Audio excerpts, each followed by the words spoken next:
Friend नमस्ते और love you सभी भाई लोग को। देखिए आज बताने जा रहे हो कि सभी भोजपुरी सिंगर का गाना ट्रेंडिंग में है, यानी कि खेसारी पवन अभी दोनों ट्रेंडिंग में चल रहे। जैसे कि लहंगा लहक जाए जो कि 2 नंबर ट्रेंडिंग पे है, और मुर्गिया तस्लीम बनी वो भी गाना ट्रेंडिंग में है।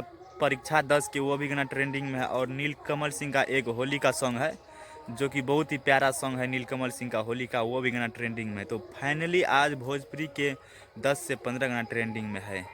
तो मैंने ये रखती कि भोजपुरी की भाषा ट्रेंडिंग कर रही है, चाहे कोई भी सिंगर हो। ट्रेंडिंग स्टार खेसारी भैया हो कि पवन भैया हो कि नीलकमल सिंह हो, सभी का गाना भी ट्रेंडिंग में चल रहा है।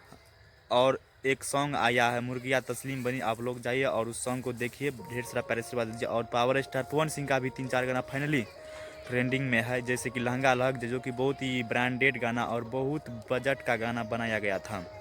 लहंगा लहक जाए जो कि वो भी गाना ट्रेंडिंग चल रहा है। और ख़ास तो यहाँ पे नीलकमल सिंह का होली का सॉन्ग 2-3 रोज़ से गाना 6-7 रोज़ से शायद ट्रेंडिंग में है गाना। तो आप लोग जाइए इस सॉन्ग को भी देखिए और मेरे चैनल पर प्लीज़ चैनल को सब्सक्राइबर कर दीजिए और वीडियो को लाइक और शेयर कर दीजिए। जय हिंद, जय भोजपुरी।